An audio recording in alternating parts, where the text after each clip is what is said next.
आम का सीजन चल रहा हो और आम का केक ना बने ऐसा तो हो ही नहीं सकता है ना। आज मैं बनाऊंगी बहुत ही ज़्यादा सुपर टेस्टी केक की रेसिपी।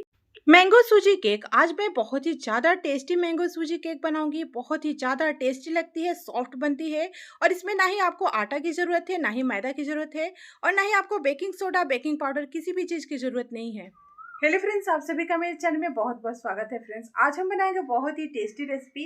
तो चलिए रेसिपी को बनाना स्टार्ट करते हैं। इससे पहले आज की रेसिपी आपको थोड़ी भी अच्छी लगे तो प्लीज़ चैनल को लाइक शेयर सब्सक्राइब करना बिल्कुल मत भूलिएगा और चैनल पे नए हैं तो चैनल को जरूर से सब्सक्राइब कर लीजिएगा फ्रेंड। तो चलिए रेसिपी को देख लेते हैं कैसे बनाना है। तो अभी मार्केट में बहुत ही ज़्यादा आम आ रहे हैं, एकदम मीठे-मीठे। तो यहाँ पे देखिए हमने 2 आम लिया है और 1 कटोरी सूजी लिया है।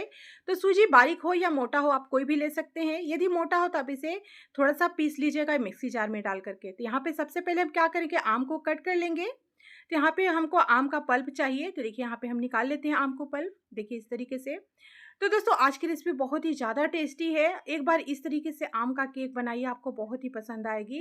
और मैं आज बहुत ही ईज़ी तरीके से बताऊँगी, इसमें आपको कोई तामझाम करने की ज़रूरत नहीं है। बहुत ही ईज़ी तरीके से बन के तैयार हो जाती है मैंगो केक। अब यहाँ पे देखिए हमने आम को पीस लिया है बहुत अच्छे से, पल्प तैयार हो गया, इसे रखते हैं साइड में। अब यहाँ पे फिर दूसरा ग्राइंडर जार लेंगे, इसमें हम डाल देंगे सूजी और इसी में डाल देंगे 1 कटोरी चीनी। तो 1 कटोरी सूजी हमने लिया है, 1 कटोरी चीनी लिया है और 1 कटोरी आम का पल्प है मेरे पास। तो क्वांटिटी अपना देख लीजिएगा अपने हिसाब से, मतलब मेजरमेंट एकदम परफेक्ट होना चाहिए। तो चीनी और सूजी बहुत अच्छे से पिस चुकी है, इसे रखते हैं साइड में। तो जब चीनी और सूजी एक साथ पिसेंगे ना तो बहुत अच्छे से पिस जाती है। अब यहाँ पे देखिए हमने 1 कटोरी दूध लिया है। तो क्वांटिटी एकदम मेजरमेंट एकदम परफेक्ट रखिएगा दोस्तों, तब आपका केक बहुत ही अच्छा बनेगा। इसी में हमने आधा कटोरी रिफाइंड ऑयल डाला है। दूध और रिफाइंड को बहुत अच्छे से मिक्स करने के बाद इसमें हम आम का पल्प डाल देते हैं।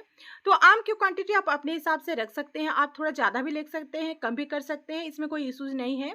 अब यहाँ पे देखिए अच्छे से मिक्स कर लिए हैं।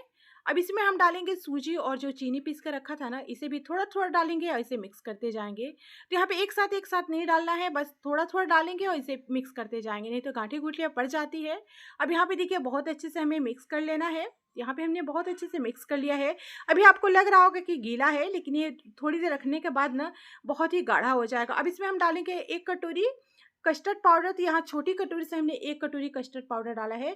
तो कस्टर्ड पाउडर से बहुत ही अच्छा टेस्ट आएगा। अब 1 पैकेट है, इसमें हम 10 वाला जो मिल्क पाउडर आता है ना, इसको डाल देंगे, बहुत ही अच्छा टेस्ट आएगा। एक बार इस तरीके से केक बना के देखिए दोस्तों, आप मार्केट का लाना भूल जाएंगे, इतनी ज़्यादा टेस्टी बनती है।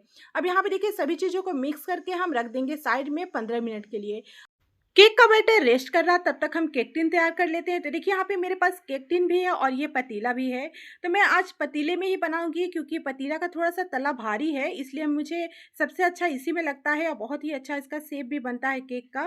तो आप चाहे केक टिन में भी बना सकते हैं या आपके पास ऐसा पतीला हो, तो सभी के घर में ऐसा पतीला होता है, तो आप आराम से इस पतीले में बना सकते हैं। केक टिन सबके घर में नहीं होता है, लेकिन पतीला सबके घर में होता है। तो पतीले में हमने तेल ग्रीस कर लिया है और बटर पेपर लगा करके इसे साइड में रखेंगे। यहाँ पे बेक करने के लिए हम तवा रखे हैं दोस्तों। तो तवा को प्रीहीट कर लेंगे। अब थोड़ा सा हम 1 पिंच नमक डालेंगे इसमें। नमक से इसमें ना टेस्ट बहुत ही अच्छा आएगा और मीठे का भी बैलेंस करता है। अब यहाँ पे वेनिला एसेंस डालेंगे और 1 पैकेट हम इनो डालेंगे। तो आप चाहे तो यहाँ पे बेकिंग सोडा, बेकिंग पाउडर डाल सकते हैं, लेकिन हमने इनो इस्तेमाल किया है। अब इनो पे थोड़ा सा हम दूध ऐड करेंगे और इसे अच्छे से मिक्स कर लेंगे। तो इनो से बहुत ही अच्छा रिजल्ट आता है। आप चाहें तो बेकिंग सोडा, बेकिंग पाउडर भी डाल सकते हैं। मैंने बहुत सारी रेसिपी केक की शेयर की है जिसमें बेकिंग सोडा, बेकिंग पाउडर मैंने डाला है दोस्तों। अब यहाँ पे देखिए इसे हम केक टिन पे मतलब डाल देंगे और इसे अच्छे से टैप कर लेंगे। अब थोड़ा सा ड्राई फ्रूट डाल देंगे। यहाँ पे आप टूटी फ्रूटी डाल सकते हैं, अपने हिसाब से सजा सकते हैं। तवा बहुत अच्छे से प्रीहीट हो चुका है, तो इसमें हम केक को रख देंगे। ऐसे हम ढक्कन में कपड़ा बांध के रख देंगे ताकि भाप से इसमें भाप का पानी ना जाए। अब यहाँ पे देखिए हमने यहाँ पे इसे पकाया है 45 मिनट। 45 मिनट हो चुका है, इसे हम चेक कर लेते हैं। तो देखिए दोस्तों 45 मिनट में बहुत अच्छे से केक पक चुका है। कभी कभी 45 से 50 मिनट या 55 मिनट हो जाता है केक बनने में, लेकिन मेरे 45 मिनट में बहुत ही अच्छा केक बेक हो चुका है, आप देख सकते हैं। अब इसे हम डीमोल्ड कर देंगे ठंडा होने के बाद। तो देखिए साइड से छुड़ा लेंगे चाकू से। अब इसे अच्छे से डीमोल्ड कर लेंगे। तो बटर पेपर जब लगाने से ना डीमोल्ड बहुत अच्छे से हो जाता है। आप देख सकते हैं दोस्तों कितना बढ़िया इसका कलर भी आया है। तो बटर पेपर हम निकाल लेते हैं। तो देखिए वाओ! कितना बढ़िया बना है, आप देख सकते हैं ना कितना अच्छा बेक हुआ है।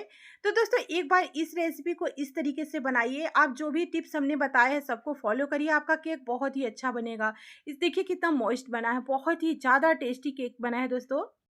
तो दोस्तों देखा ना आपने कितना अच्छा बना है केक और कितना आसान है बनाना केक।